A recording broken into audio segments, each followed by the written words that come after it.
Hello guys বন্ধুরা, আজ আসলাম একটি নতুন ভিডিও নিয়ে। এটা কয়েকদিন হয়ে গেল ভিডিওটা করা, কিছুদিন আগেরই 25 ডিসেম্বরে চার্চে গিয়েছিলাম গঙ্গারামপুরের চার্চ অবশ্য সবসময় খোলা থাকে না, তো তোমরা ঘুরতে এসো।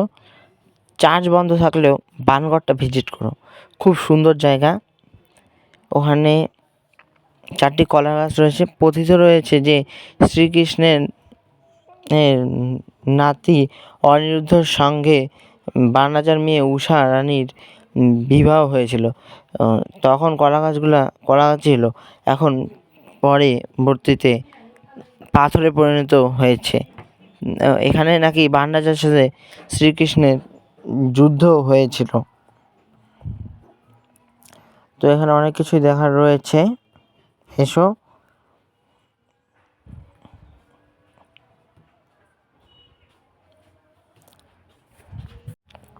লোকেশনটা হচ্ছে গঙ্গারামপুর চৌরঙ্গি মোড় এর পাশ দিয়ে শিববাড়ির রাস্তা ধরে চলে যেতে হবে, ওখানেই রয়েছে।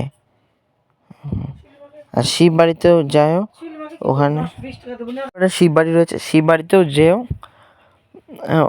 ওটাও বানরাজার স্থাপত্য, খুব সুন্দর জায়গা। বাবার মন্দির রয়েছে, মহাদেব।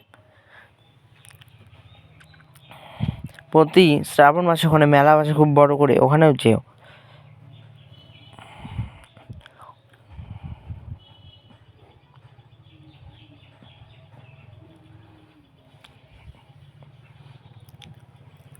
এখানে যীশু খ্রিস্ট কিছু সিনারি করা হয়েছিল। হ্যাঁ, এখানে মেলা বসেছে। এখানে টুপি, সান্টাক্লজের ড্রেস থেকে সব কিছুই পাওয়া যায়, মেলার সময় আসলে পাবে। এখানে কেক বিক্রি হচ্ছিল 25 ডিসেম্বর যেহেতু। তো বাই বাই, আগামীকাল আরেকটা ভিডিওর সঙ্গে দেখা হচ্ছে। চ্যানেলটা অবশ্যই সাবস্ক্রাইব করে দিও।